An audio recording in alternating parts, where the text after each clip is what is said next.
የአውሮፓ ሻምፒየንስ ሊግ ፍጻሜ ተፋላሚው ፒኤስጂ ለተጫዋቾቹ ጉርሻ ማዘጋጀቱ ተገልጿል። ቡድኑ የሻምፒየንስ ሊግ ዋንጫውን የሚያሸንፍ ከሆነ ለእያንዳንዱ ተጫዋች 1 ሚሊዮን ዩሮ ጉርሻ መዘጋጀቱ ተነግሯል። በአውሮፓ ሻምፒየንስ ሊግ ውድድር የተካፈለ ተጫዋች በእኩል ጉርሻውን እንደሚያገኝ ለኤኪፕ ዘግቧል። በጉርሻው ዙሪያ ማርኪኒዮስ፣ ዴምቤሌ፣ ሀኪሚና ቪትና ከክለቡ አስተዳደር ጋር መደራደራቸው ተነግሯል። ፒኤስጂ ባለፈው የውድድር ዓመት በተመሳሳይ ለተጫዋቾቹ ጉርሻ አዘጋጅቶ ነበር። የመድፈኞቹ የፊት መስመር አጥቂ ካይ ሃቨርትዝ የፍጻሜ ጨዋታውን ለማድረግ እንደጓጓ ገልጿል። የፍጻሜ ጨዋታውን ለማድረግና ዋንጫውን ወደ ሰሜን ለንደን ለማምጣት ጓግቻለሁ ሲል ካይ ሃቨርትዝ ተናግሯል። አርሰናል ዝቅተኛ የማሸነፍ ግምት ስለማግኘቱ የተጠየቀው ሃቨርትዝ ይሄ ነገር ፈጽሞ አያሳስበኝም ብሏል። ለፍጻሜ የደረስነው ለሁለተኛ ጊዜ ነገር ግን ትልቅ በራስ መተማመን አለን ሲል ጨምሮ ተናግሯል። አክሎም ለዓመታት በትልቅ ደረጃ ተፎካክረናል፣ በመጨረሻም ሊጉን አሸንፈናል። ይሄ ትልቅ ነገር ጨምሮልናል። የሚፈጠረውን እናያለን። ግምቱ ለውጥ አያመጣም ሲል ተናግሯል። እነሱን እናሸንፋቸዋለን። ወደ ሜዳ የምንገባው ለማሸነፍ ለመፋለም ነው ሲል ተደምጧል። አድማጮቻችን ዜናዎቻችን ይቀጥላሉ።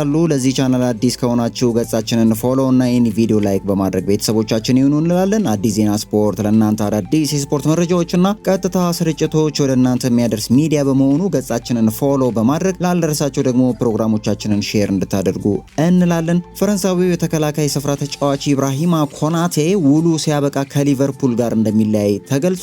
በዚህ ዓመት በሊቨርፑል ያለው ኮንትራት የሚጠናቀቀው ኮናቴ ክለቡን በነፃ ዝውውር እንደሚለቅ ተነግሯል። ሊቨርፑል የተጫዋቹን ኮንትራት ለማራዘም ከስምምነት መድረስ እንዳልቻሉ ነው የተገለጸው። ተጫዋቹ የጠየቀውና ሊቨርፑል ለመክፈል ያቀረበው ክፍያ ከፍተኛ ልዩነት እንዳለው ለክለቡ ቅርብ የሆኑ ምንጮች አስነብበዋል።